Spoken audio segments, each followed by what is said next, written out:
future trends, deep insights, industry leaders. This is the Igaming Next podcast with your host, Karolina Pelc.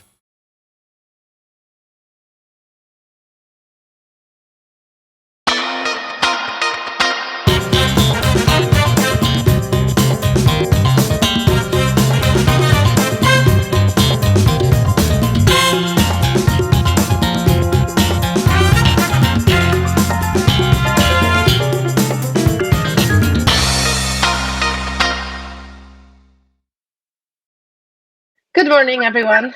This is a second podcast this month, but I feel that it was called for. A couple of days ago, I saw a message, a post from Harry on LinkedIn announcing that he is leaving our lovely industry and moving on to pastures new. So I thought I'll reach out. I've been following you for a while on LinkedIn. You've got a lot of interesting content, a lot of interesting opinions. So I thought, what a better way to wave goodbye to the industry than doing a podcast with us at Igaming Next. Excellent. Well, it's lovely to be here, Karolina. Thanks for having me on. Thank you for agreeing. So I'll just give a quick bio, wrap of Harry's experience. So Harry's worked in integrated marketing for over 20 years, originally in agencies and later as CMO, marketing director, and as a consultant in a number of leading online gaming companies, including Buzz, Bingo, Pinnacle, Bwin Party, Genting, and Mecha Bingo. He is now a CMO at Stint, which we'll talk about a little bit later on. He's also a frequent contributor towards Marketing Week and Campaign. And he has recently published his very own book, which can now be bought on Amazon. I want to cover all those exciting subjects, but maybe let's start with the very beginning. How did you get into the industry? You've been in the industry for many, many years in a marketing role, which is sort of the challenging role, I would say, given the nature of the industry. So what sparked you to sort of first enter the very first job, and how did this happen? It was a long time ago now, Karolina. I think it was around 2006. I was working in agency marketing and had been for 7 or so years. I decided to sort of leave my then role looking after Budweiser. I just fell out of love with the agency side. It was quite political, long hours for not very much money. And I was looking at my options.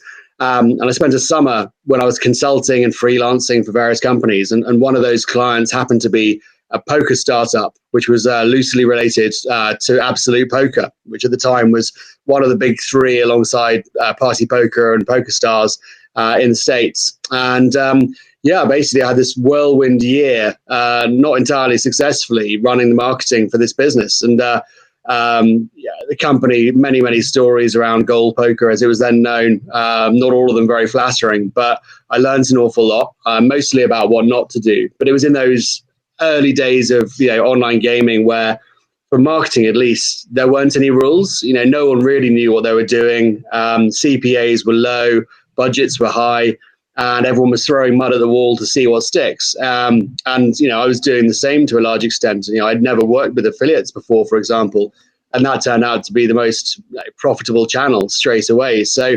whilst the end result of that business wasn't particularly great for anyone involved, it did give me the bug in online gaming. It showed me an industry that was full of sort of young, bright people. It didn't really have any boundaries. The regulatory side was very disordered. The States was still open at the time. And I got really into it. And that company, when it inevitably folded about a year and a half in, it left me looking at other options in the industry. And that was really the start of everything. Right, and when you talk about the very beginnings, it begs for a little bit of a comparison, which is a big talking point right now. What you've experienced so many years ago, sort of on the European markets, obviously US was still back open then, but then it closed down. Now it's reopening, and there is a lot of discussion around, do we not see certain sort of traits in the US market now, especially on the marketing side? I mean, we were just discussing in a Clubhouse session a $3,000 sign-up bonus and tactics like that. What's your views on the matter? I think I've got some fairly clear views on it. I'm finding it astounding that people can't look even a decade in the past and learn from some of the mistakes made. And I'm not talking about sort of pure marketing mistakes, but also longevity mistakes around the industry as a whole, it's fairly inevitable, as far as I'm concerned, that a maturing market will, by definition, become a more regulated and responsible market, whether that's voluntarily mandated by operators or more likely operated on a state-by-state level or a federal level, even in the States. When the US started opening up again, I was intrigued to see what version of events would come in. I thought at the time, and it shows how little I know, I thought it was going to be the grown-up version of events, highly regulated, take lessons from a market such as the UK, which has sort of been there and done that, and has player protection at the forefront of its regulatory rules. And the next thing I see is $3,000 welcome bonuses and giant media spends and American football team takeovers and massive NBA media deals and EA Sports or sports network tie-ups. And I think, Christ, we've been here before. And, everyone's going for this gold rush mentality. There's 4 or 5 large operators who have got the deepest pockets. They're probably the furthest ahead of the game, the DraftKings, the FanDuels, and their related mothership entities. And they're spending huge amounts of money. One can't believe it's all profitable spending. There must be a degree of loss leading market capture going on, quite a large degree, I suspect. And none of it suggests a responsible player-centric version of a market approach. At which point, the entities involved in regulating these markets, or the federal side at least, are going to have to look at it and go, okay, well, calm down. We've got people going crazy for this. Yeah, the tax money is good. We like that. But there's going to be a knockback from it at some point. I just don't understand why the operators didn't club together, have a serious sit down right at the start and go, look, here's where it's going to be in 10 years' time. Here's where we are now. Let's act like this. And so we don't hit a massive brick wall. Let's do it so we grow a consistent, linear growth path for all of us, because there's plenty of money to go around. And they didn't do that. They just all went gangbusters, very gung-ho Americana, and started spending crazy money and acquiring at all costs, no matter what the cost on a societal or corporate level. It's intriguing. It's the budgets are what every marketer dreams of. The scenario isn't, because quite frankly, I've been there before, and it doesn't end well for most of the operators involved. So what do you think will be the learning curve? Are we looking at sort of 5-6 years of the Wild Wild West, or is that going to be much faster? We're not going to make all the same mistakes. Well, they're not going to make all the same mistakes. If my market predictions were any value at all, I'd be speaking to you from my yachts in the Mediterranean.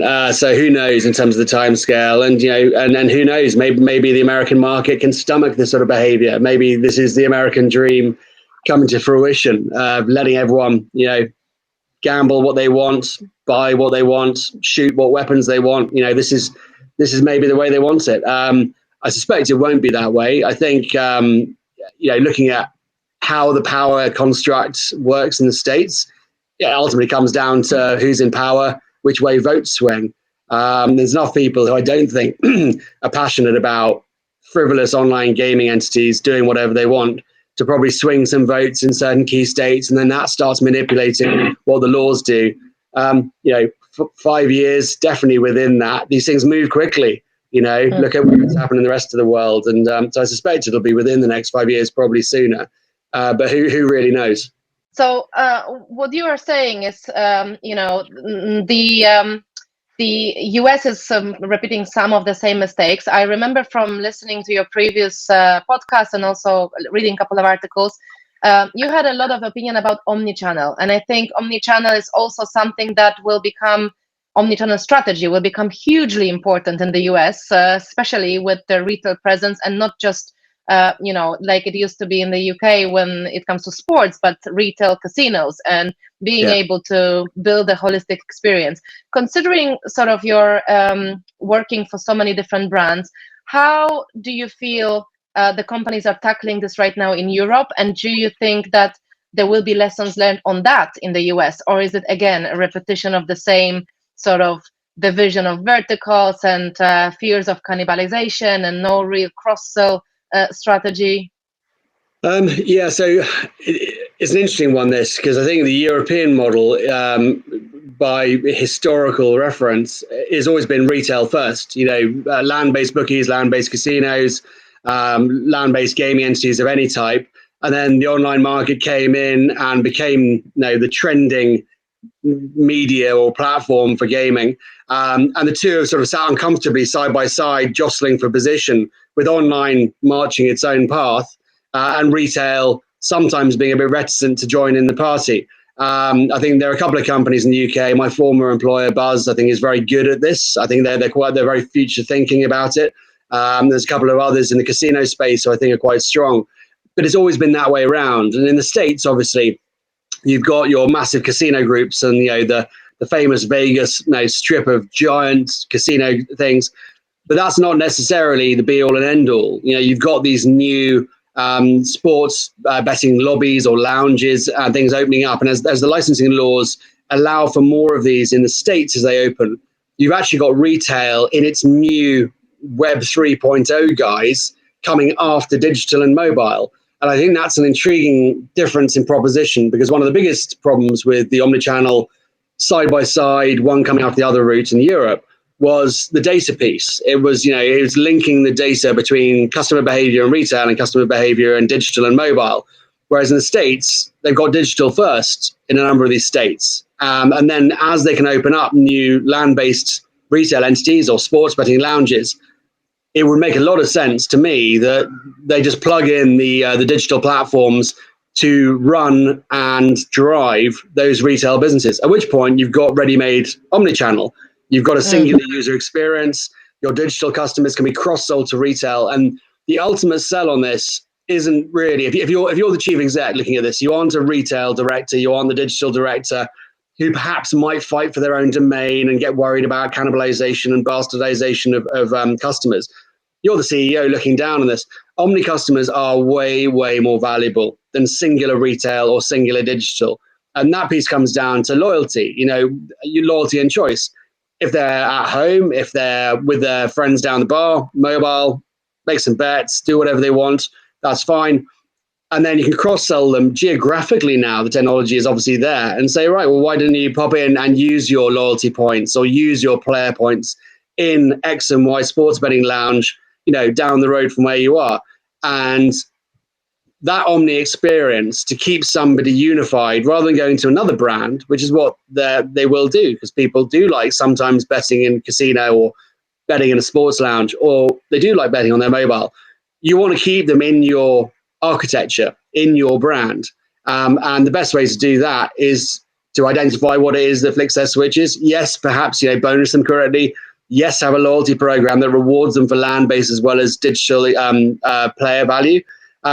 And then they've got no need to go elsewhere, because the more they bet with you, the more they play with you, the more value they accrue with you, and the harder it becomes for them to leave. They don't want to leave you because you're the one that will easily give them the best value in terms of points, bonuses.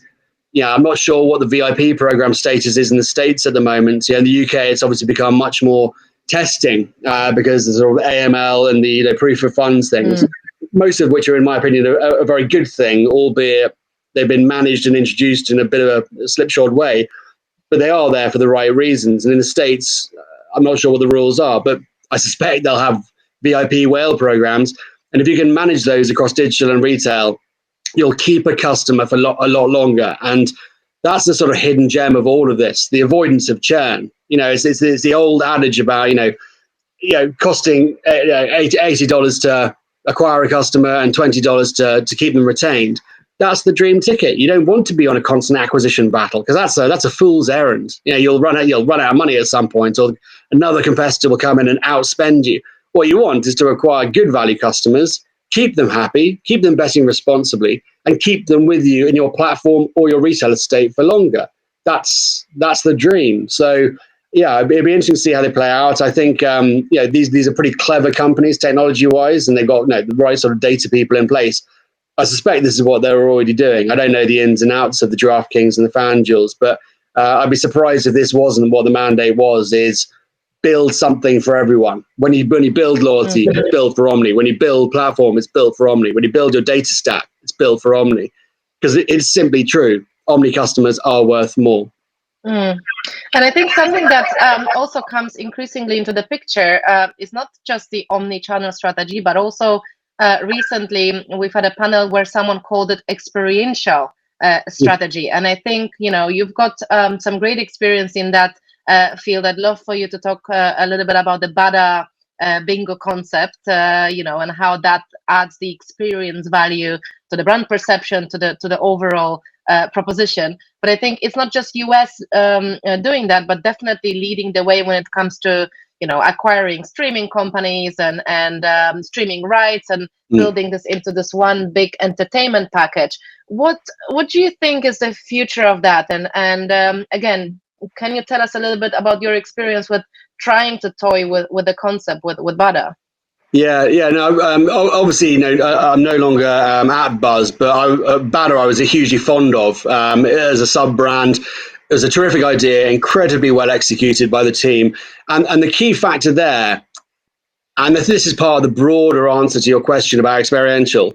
This is about gaming companies looking at the future and realizing that we're in the entertainment business more so than they have done in the past. The US big casino groups realized this back in the 50s. There's a reason that, Marilyn Monroe was shipped down to Vegas and Fred Astaire and Ginger Rogers were doing their events down there. If you get the entertainment on, then the people come and then they stay on and they play in the tables. That same thinking applies to this experiential route in. You want to build an entertainment product, and that doesn't just have to be limited to gaming. And I think this is where it broadens out the sports rights and streaming rights. Part of that is an acquisition tool. If you give people free access to NFL and they don't have to pay a provider $30 a month because you see it on the thing. That was Bet365 were doing that 10 years ago with the Premier League in the UK.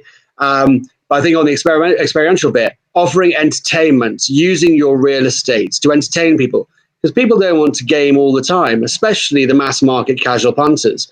They might want to place a bet, they might want to spend a bit of an evening playing poker or blackjack in a casino, but not all the evening. They want to go for dinner. They want to go and see a show. They might want to see a pop act who's doing something.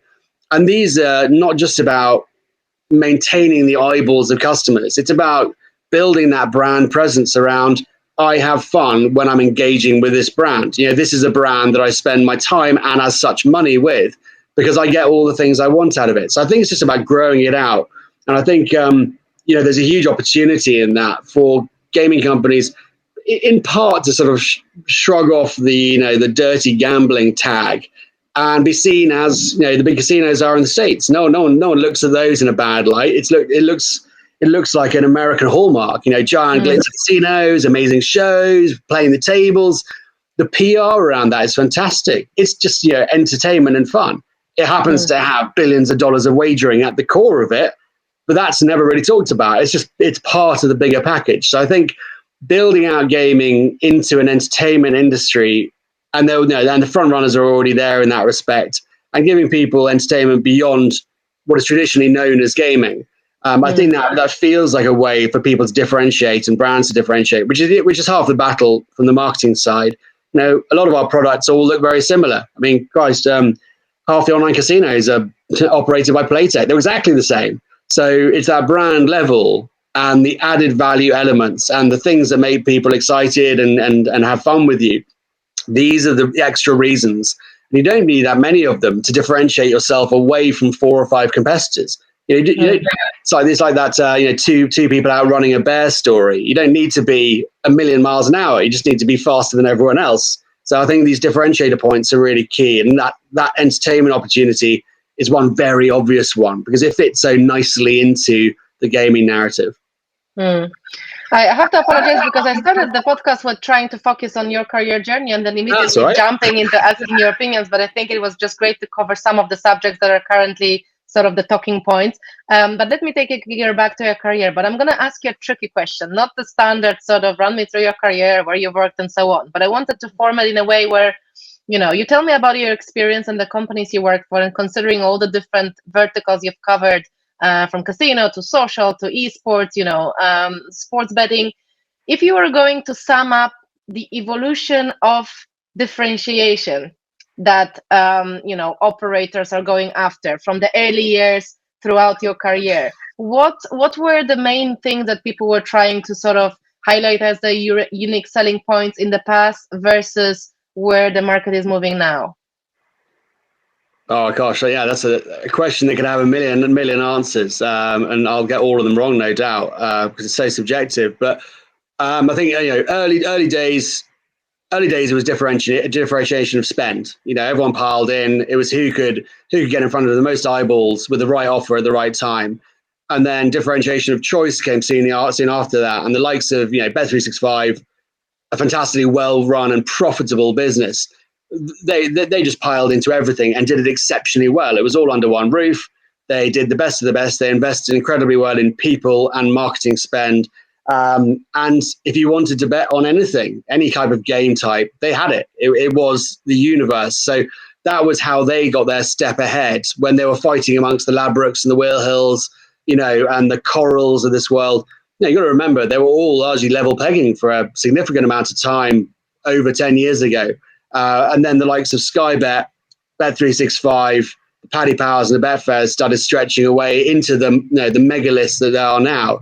On brand differentiation, only one European gaming entity ever did that with any significant note, which is Paddy Power. They had a wonderful brand proposition, which was, the fun and Irish guy in the pub, and taking the piss out of their mates and having that risky approach, which was totally on brand. No one else had a brand profile that could possibly allow for that. And so, they're the only business to this day I know that can actually generate decent acquisition traffic from organic social, because it's fun. People still like it, and they get it wrong sometimes. And these days, now they're part of Flutter, it can be a little bit corporate or a little bit try hard. Back in the old days, putting billboards of the Last Supper of Christ up in the middle of Dublin city centre, that's pretty edgy stuff. It's pretty risky stuff. But it generated the headlines, and they didn't care about the bans that they'd get. I mean, the bans were part of their strategy. They get bans by the ASA 6 months after a campaign ran. They PR'd the ban because it made them look more on point to their audience. So I always really respected that. On the likes of Betfair, obviously the exchange, a hugely clever product. No one got close to them really ever on the exchange front. And as such, they turned zero into £1 billion company in very little time, very successfully. And, Sharp Action was there. On Sharp Action, I got a name check Pinnacle, my former employer. To this day, in the markets they operate in, their lines are better than everyone else's. They are incredibly well traded. That's the reason they're copied by most decent sports line makers. It's because they're incredibly sharp, and then the good action goes there to manifest that. So that's that one. And then there's the sort of ones that are lacking a bit, mobile gaming, mobile casino. Again, once mobile technology allowed for decent streaming and decent bandwidth for games, no one really sort of went out in front of that market. I never really saw anyone do something dramatically different with gameplay. There was what, I can't remember what the 3D poker one was back in the day. PKR, that was differentiated and very good for mass market. And at the time, it was very clever and very different. And I think initially they did really well. But then PokerStars gobbled up poker, and they did it because their brand was good. Their spend profile was way bigger than everyone else. They had all the money from the States because no one else was operating there, and they were, which leaves a bit of a sour taste in everyone's mouth. It's hardly fair competition, but they rolled the dice and got away with it to some extent. So yeah, there were a number of these benchmark moments, but I still feel that technology-wise and game-wise, it feels like there's a bit of a lack of innovation. No one's invented a new casino table game of any note. Not one that's really crushed it, either in retail or online. And it feels like the technology should allow for that. Surely someone would come up with something that's really good and has a really good RTP, really appropriate for the market. The maths modeling is good. The music's amazing. My employers at WMS, a terrific company that's now part of Scientific Games, I believe, and sort of hoovered up in another giant deal. I remember being in Chicago, and their sound studio was the best facility in the Midwest. And it was there to make jingles for slot games.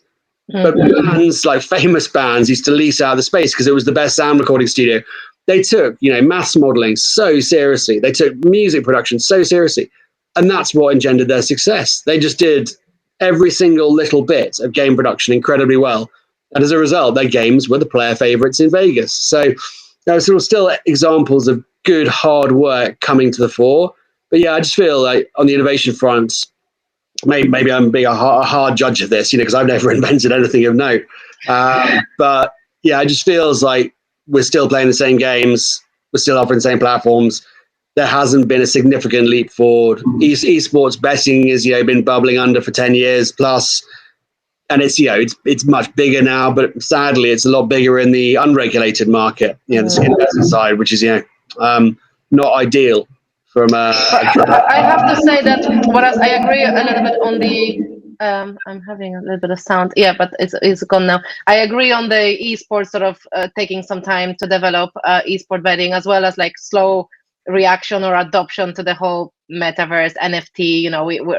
Everybody likes talking about it, but not many are doing anything about it. I do think that on game level, we've got the game shows from Evo and Playtech and the Mega Ways.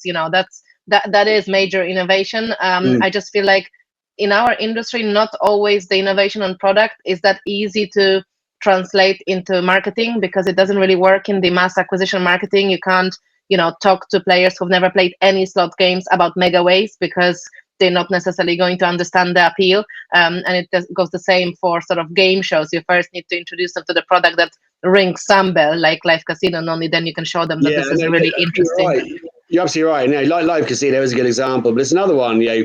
Evolution just ran away with that, because I CWC I worked at the right at the start of my gaming career, and that was the Evolution guys came out of CWC twice, I think, and now they dominate everything. I think the other the Azugi and the Playtech product, they're shadows in the mask that is Evolution. And yeah, I think the game show bit, that is an interesting point. But then that's back to your entertainment point, Karolina. That is live entertainment, and it's genuinely quite fun to watch on YouTube. You see the big wins on that. You see the studio. There's the guy in his suit spinning the wheel of fortune, and there's the streamer next door, and he's seeing his win come in, and he wins like £100,000. That is rich content. That's Twitch streamable stuff. So yeah, I definitely think that's going into that entertainment world. Which if it's entertaining, it's fun, which means it probably appeal to a broader swathe. And where do you feel the industry is going when it comes to marketing in the future? Because increasingly we are facing such pressure. I mean, UK is a total minefield to navigate where it comes. What you can say in the ad? Can you even advertise the fact that you can win? How old have to be the customers? Do they look under 25? Do they need to be over 30 now? You've got the deposit limits, the source of funds, and even the streaming world is facing increased sort of scrutiny from Twitch, and rightfully so for certain tactics from some streamers. But are we sort of going to be at some point treated like the alcohol industry, or even more tobacco, with the Philip Morris calling for the ban of cigarettes one day? Are we going to see that sort of destruction level? Yeah, it depends which horse you back, to use a betting term, because Philip Morris can call for the banning of tobacco, because I suspect they make more money from nicotine and e-vape products than they do from burnable tobacco products these days. And so, that for them is good corporate governance. They're looking at their future investment portfolio and thinking, right, it's time to sail with the tide rather than against it.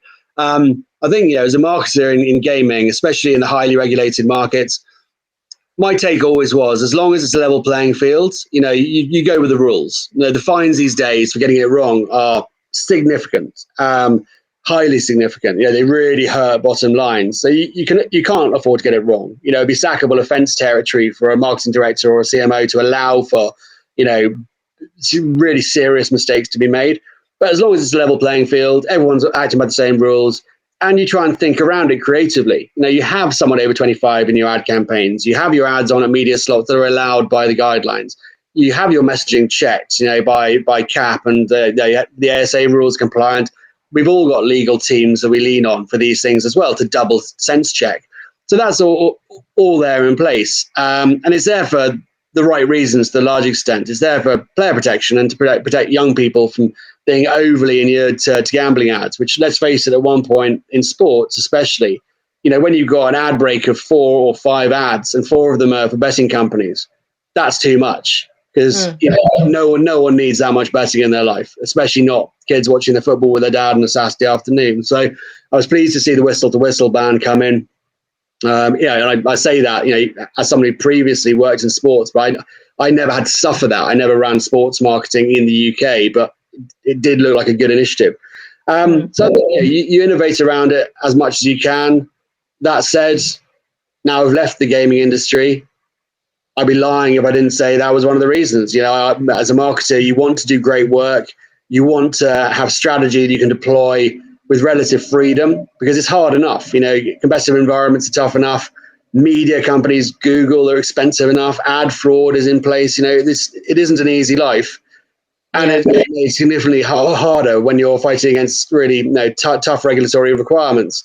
I'm quite looking forward to marketing an industry that doesn't have the same stringency, because I think I can probably open up a laptop's worth of ideas that I've never been able to deploy because they wouldn't be allowed. That freedom is gone. But the game industry does have a lot of upside as far as marketing goes. You have to think clever. You have to think about good copywriting in your CRM campaigns. Good brand definition, trying to give some element of humor if your brand allows for it. The challenges are there, and the competitive environment is there. You just have to be better than everyone else. It's a very interesting perspective. I come from marketing background, but I've kind of switched to product sometime mid my career, and I have to say it's for the same reasons, because when I studied, I studied professional, so I had people who already worked for the likes of Marks and Spencer, Waitrose, or Nokia, and they used to talk about all the different cool things and campaigns that they can do. And in marketing for gambling, you can't really promote gamification. The games are produced with sort of cartoon images to appeal to that level of familiarity, but you can't advertise that because then it could attract children, and it's just a catch-22 everywhere you look. I enjoy product side much more because of these reasons. But now I wanted to ask you a couple of questions, considering you're moving on. Tell us, what's your next stint, and what's interesting about the company to sort of remove you from this hugely exciting world that we all live in.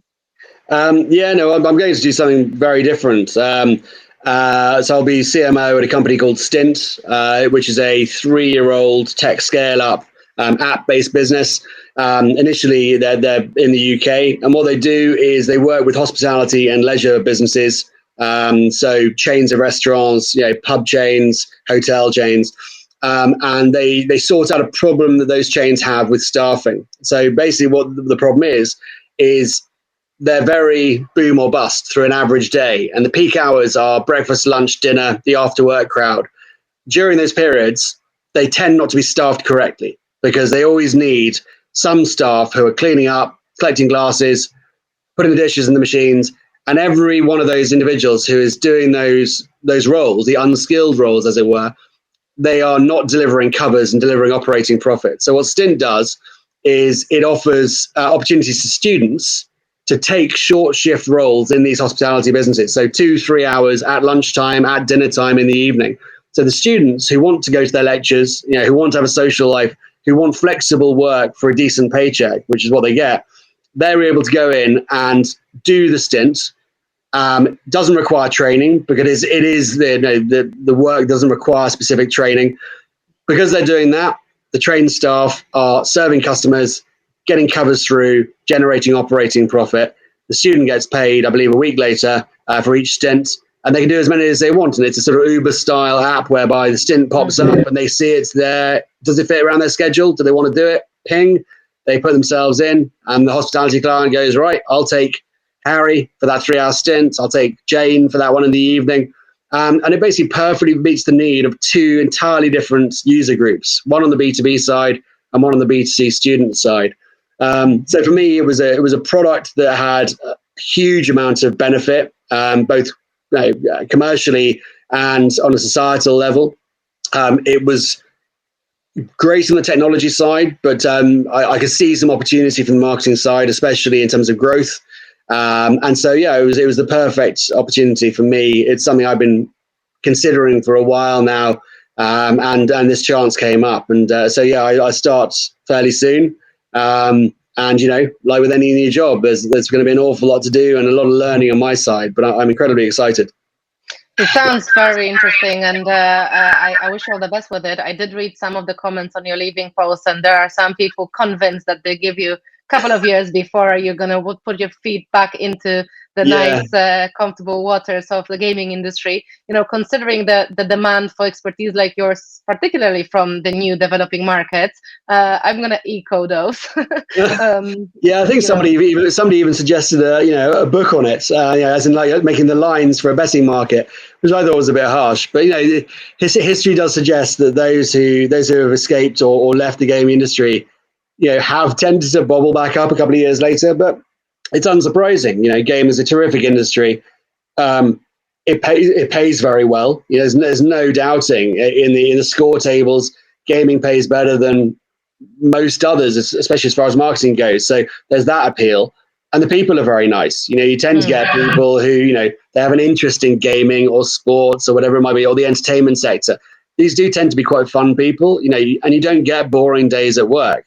All these challenges we spoke about, all these moving goalposts, all the regulatory changes, all the market changes, it makes it challenging, and that makes for an unboring lifestyle, which, especially for marketing people who tend to have short attention spans, the last thing you want to do is be able to predict the next 5 years.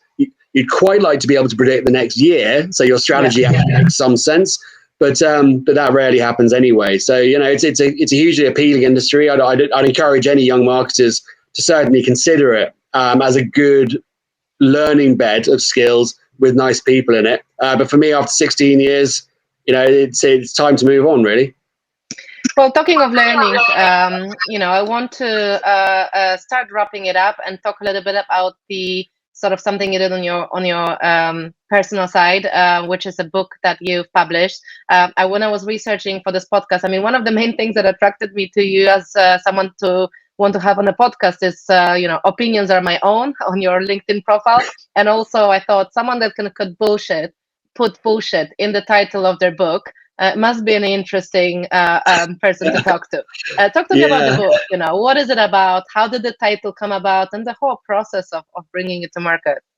Yeah, so I enjoy writing, as a hobby anyway. And like you mentioned before, I've written a few articles in the marketing press and, all the gaming press over the years. I partly for PR reasons, sometimes for client reasons, sometimes for my own benefit, sometimes because I've been asked to have an opinion. But I always have enjoyed doing those things. And when sort of lockdown kicked in, I think I had my consultancy business at the time, and there was no client work around, so I had more time available than normal. And I thought, another book would be fun, but this time, rather than a novel, I wanted to do something that basically was relatively easy to write. So something I could just use the download from my experiences, something I could research easily from the resources I had available to me, and something that lent on some of the articles I've written over the years, which is the second half of the book, some edited portions from some of those articles that fit in context. And ultimately, I think the whole thing was driven as an idea off the back of one of the chapters. And that chapter was taken from a campaign article called A Letter to My Younger Self. And it was basically me sort of writing an article as if I could advise myself at the age of 20 when I left university and came to my first agency job. And, a download of here's the mistakes you're going to make. Here's the things you should probably do faster. Getting a mentor figure if it's all possible, not worrying about these things. And that article I really enjoyed writing, and it went down really well. I had a huge amount of positive feedback, especially from young people and graduates who took it as a bit of a template for things that they could consider. So I thought, well, if I extended that out into a book format and used it as a bit of a guidebook, because there was a lack of any sort of marketing guidebook that doesn't try and sell you some sort of strategic visionary dream. A lot of them out there are like, follow my mantra, 10 stages of brilliant marketing, become a millionaire on Google, affiliate marketing made easy. There are all these sorts of things, and they sell incredibly well, much better than my book ever will. I wanted to do a book that myself as a 19-year-old could pick up, look through. There's a glossary in the front of all the bullshit acronyms in marketing, all the ones I could recall anyway, and then step by step through all the channels. I lent on professionals in the industry, people who have founded their own agencies in PR, SEO, advertising, and they've got segments, professional word from the pros bits. Really wanted it to be very pragmatic. Someone could pick it up, flick through it, either at the start of their career, or, if they're a CFO or an analyst or a developer working in games dev in the gaming industry, who's in meetings when marketing comes up and they really don't understand why all this money goes down these various tubes into supposedly nothing, they can read it and have a bit of a working knowledge about what it is in a no frills way. So I purposely kept it as simple as possible. I'm not selling any visions of future success. It is, here's how the channels work, here's how they come together, here's how you can write a strategy.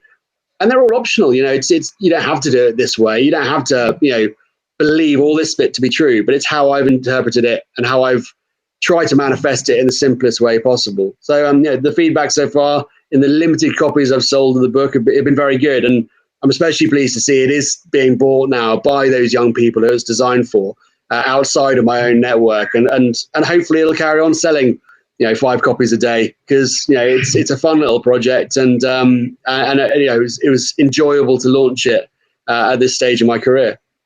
Well, I saw you have a humble goal of having it featured in bestsellers on Amazon. So I'll definitely. Yeah, I missed that. I think I made the 5th position in the advertising books. Sadly, I can't catch up with the guys who have TV shows in the States and 1 million followers on social media. That was a step too far. But who knows? If your podcast gets me a few readers, then maybe I can be back up there again.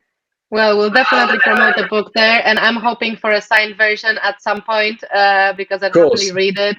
I sat in many marketing meetings, even being in marketing, and still not understanding why all these heaps of money are being pushed out in certain pipelines. So definitely find, interesting insights there.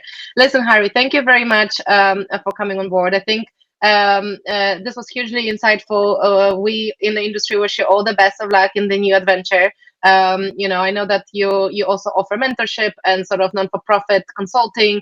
So I think it's worth to highlight to anyone who might listen that you can be reached out to. It was a real pleasure. Thank you. Thank you very much, Karolina. It was really lovely chatting with you today, and hopefully we'll catch up soon. Thanks.